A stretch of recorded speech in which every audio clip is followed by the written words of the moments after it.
lost when a week later, not 2 weeks later, as I said in that head-to-head, a week later, boxed Dion Juma over 4 rounds. That guy's coming for money. Okay, all right, I've heard you. I still don't think you're my toughest opponent. I know you're coming to win. I'm excited that you're coming to win. I love the fact you're coming to win. This is competition. This is what we want. This is what I train for. I don't put myself through what I put myself through in camp to fight someone who thinks they're going to lose. You're giving yourself the most notice. You had the most time. If I had 2 weeks notice to fight you, I'd fight you anyway. But I understand, as you said, you're giving yourself the best opportunity, as you should. But Saturday, the outcome remains the same. Anis Taj wins. That's the outcome. Anis said he thinks he stops you inside 6, providing you don't stop him inside 1. Yeah. What do you make of that? Does it motivate you? Does it fuel the fire anymore? Or is it just business as usual? Business as usual. That prediction there, it could be up in the clouds to me. It don't make no difference. I can't see it. I can't envision it. I'm glad that he can see something. But you've been asking people if I've got an issue with you, brother.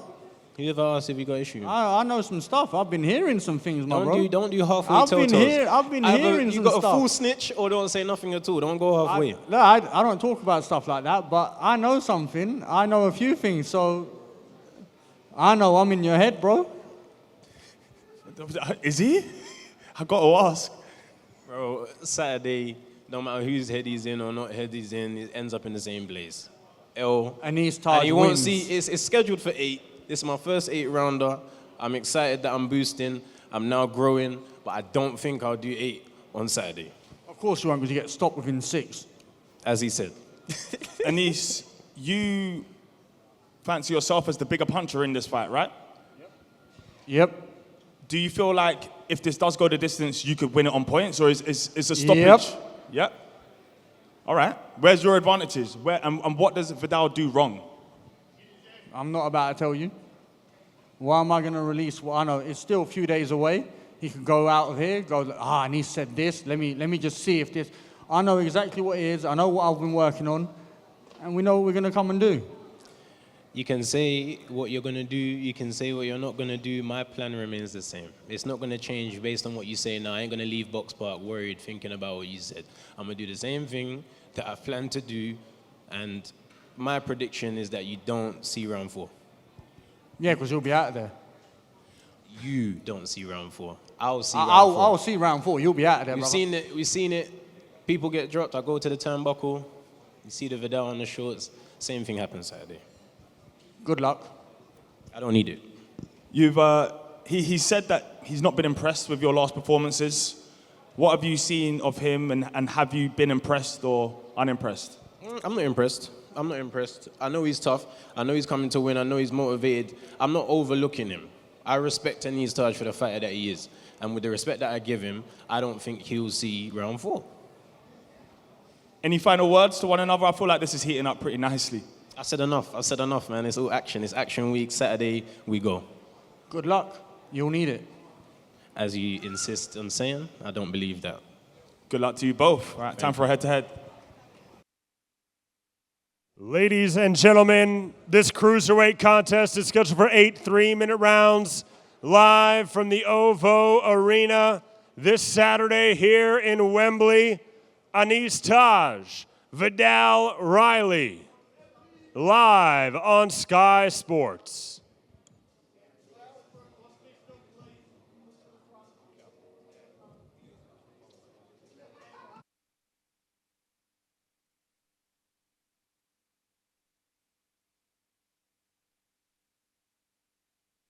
We are going to ask you to do a little bit of a workout after a brief chat, so don't be too overeager. Great to see you. How are you feeling on fight week? It's all roads lead towards Saturday night, and your first fight of 2023 after a very successful 2022. I'm very excited. It's the first one of the year, and definitely going to be first of many, so I'm excited to go out and put on a show and just go to work and show what I've been working on in the gym. Momentum is key for fighters. We hear that all the time. I mean, you probably couldn't have wished for a better 2022. 5 fights, 4 knockouts, and turning some heads along the way. Definitely, you know, I've set the ball rolling, and I've got building a bit of momentum behind me, and it's definitely going to be a start of something special, and I'm excited, very, very excited for Saturday. Shane, how happy have you been with Caroline's transition? It is the same sport, but it's two different codes. Not every great amateur like Caroline makes a smooth transition to the pros, but she's made it look relatively easy. Yeah, definitely. I mean, I had a conversation with her the other day. I said that she's the most improved fighter in the gym, especially last year. So, going to look to make some statements this year. Unfortunately, we've had 2 opponents pulled out, had 2 great opponents lined up, so we got a replacement. But this is going to be an 8-rounder. It's first step up to 8 rounds, and then maybe have 1 more, go straight into 10s. That is a statement in itself, though, Caroline, because that is a gym that is oozing with talent at the moment, and it's a cliche, isn't it? Iron sharpens iron, but you all seem to be pushing each other on. Chris Billum-Smith, Adam Azim, Hassan, Robbie Davies Jr., your brother, Daniel Dubois. I'm sure I'm missing someone out there, unless you're going to tell me off. But to be labelled the most improved in the gym, that is a real statement from your trainer. It's something, isn't it? You know, he rarely ever tells me this, but I'm excited. Obviously, I've got a lot of, not pressure, but, I've got eyes on me, so I want to go out and show out. And as you said, the gym's a buzzing gym. It's a busy gym. It's a packed gym with not just people, but talent.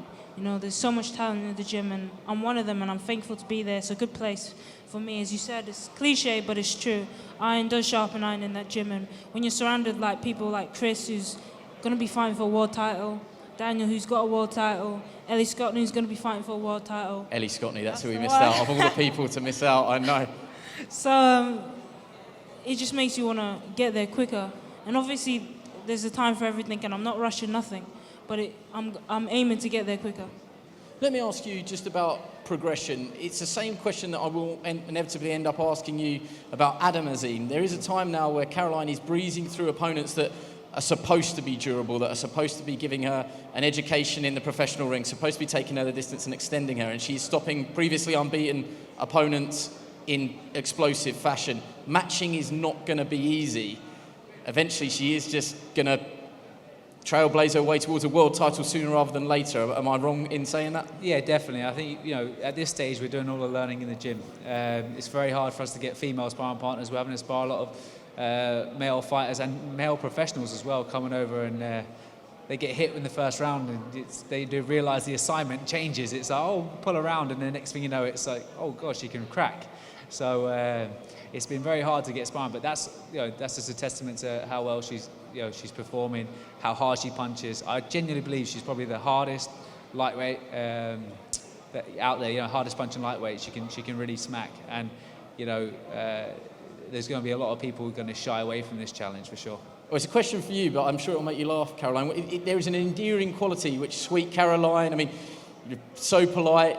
Lovely character outside the ring, and I say it from a safe distance, but once that first bell rings, it is a complete flick of the switch, and Caroline Dubois is not to be messed with. I mean, is she like that in the gym behind closed doors, or is this whole thing an act? Yeah, exactly. Sometimes she's a bit angry. I keep saying, is everything all right? She's trying to take my head off as well as a sparring partner. So, but that's just the spiteful side, and that's what you need. You need belief in yourself. You need some spite. You need some ego, and she's got that spite for sure. Just finally on your opponent, Caroline, Farouche Mashara, we are familiar with her. She's been over here before. She did go the distance with Nina Bradley in a Commonwealth title fight. That's good pedigree. And Tasha Jonas over 6 rounds, very good pedigree. Is it all about making statements, or is it just about the win? Is the performance just as important? It's about making statements. And just finally, it's a question for after Saturday night, so I will ask it then, but if you're mapping out 2023, is this the year over the next 12 months now that you feel that you could get into world title contention, that you could win a world title this calendar year?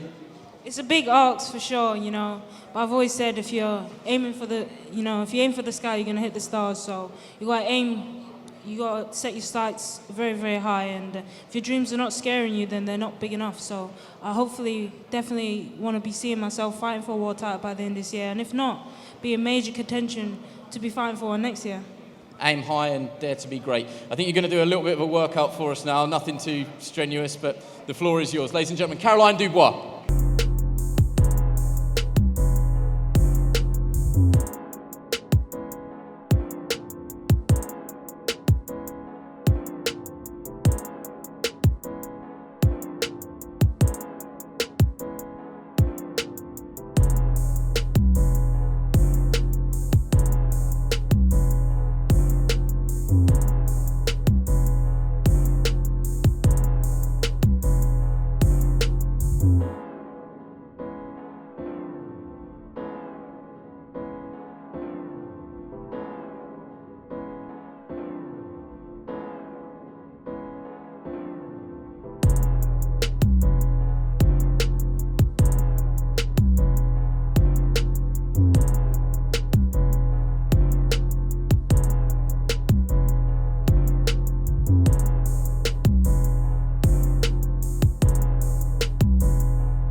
Yeah, definitely. I feel like I'm getting better with age. Do you know what I mean? I'm 31 now, but I feel like each fight I get better and better. So I'm just buzzing for it, man. And, you know, it's a good opponent in front of me.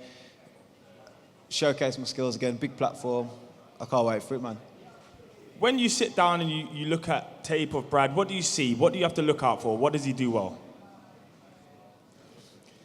I don't really look too much, to be fair. I watched his fight with Ryan Kelly just at the time I watched the fight with Ryan Kelly. Since the fight's been made, I've not re-watched it. I leave that to my coaches and stuff, man. But, you know, he's got good attributes, 16-0. He's a good fighter. I just think I'm a better one. So this is what I'm going to find out. He obviously thinks he's better than me. We'll find out Saturday. Brad, Tyler has a knack for successfully defending this English title. What do you have to do in order to beat him and not come up short like the rest? I think just play to my strengths and stick to my game plan. Obviously, yeah, Tyler's established at this level. He's defended the English title like 4 times. But yeah, it's my time to step up, take my shot, and show what I'm about. I respect Tyler, I respect the way he's done everything, but he's got something that I want in the English title, and we'll see on Saturday night. Where do you see this fight being won and lost? What are your advantages going into this? I think in some aspects, me and Tyler are quite similar. We can both dig deep when we have to. But like I said, play to my strengths. I don't want to give too much away, but I just think the styles will gel well for a good fight, and I think the winners will be the crowd. I agree, to be fair. Tyler, do you feel like experience will be a telling factor in this fight? Do you feel like you've done it at this level more times and you've had to dig deep and you've got that battle, your battle ready? Yeah, I think so. It could help, but everyone else does their first one sometimes, so I can't think I've got more experience than him. He's going to die later on in the round, so I'm looking forward to it, man. And I think it's going to be fight of the night all over it. I mean, we both come to win, both hungry fighters, and it's massive, man. I can't wait for it. And he's an entertaining fighter. My last 3 fights have all been entertaining fights. It's got fireworks written all over it, man. Brad, where do you rank Tyler in your list of opponents? Is he at the top? Yeah, I've got to be honest, yeah, definitely. They're the toughest opponent yet. He's established, like I said. He's probably above it English level, where he's won it, defended it. But yeah, beating Tyler does so much for my career. It's a massive step up, and there's so much to gain from this fight. So yeah, toughest opponent yet, but we'll see what I'm made of. We know how much you want to get your hands on that British title. This is a huge step in that direction. What does that mean for you? Does that motivate you more going into this fight? Massively. These are the sort of fights I want where there's just so much to gain. In one fight, you can have the English title and you've only shot at the British. And whoever wins this fight, 100% deserves a shot at the British title. So much to gain. Motivation's been super high, and I can't wait to show what I'm about. It's been very respectful. I can tell you both have loads of respect for each other. But I've got to ask you, Tyler, what does Brad do wrong? Does he have any weaknesses that you see, that you can say that doesn't give away the total game plan?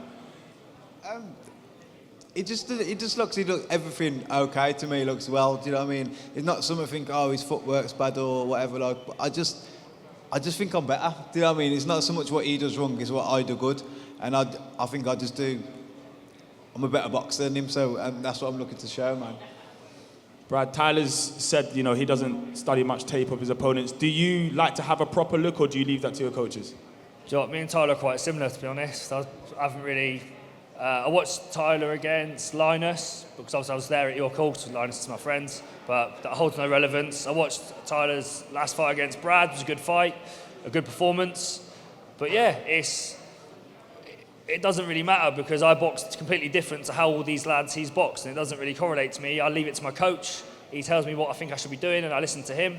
But yeah. Any last words to each other, boys? No, it's a pretty boring press conference. I know. Yeah, there's no beef here. It will be a good fight.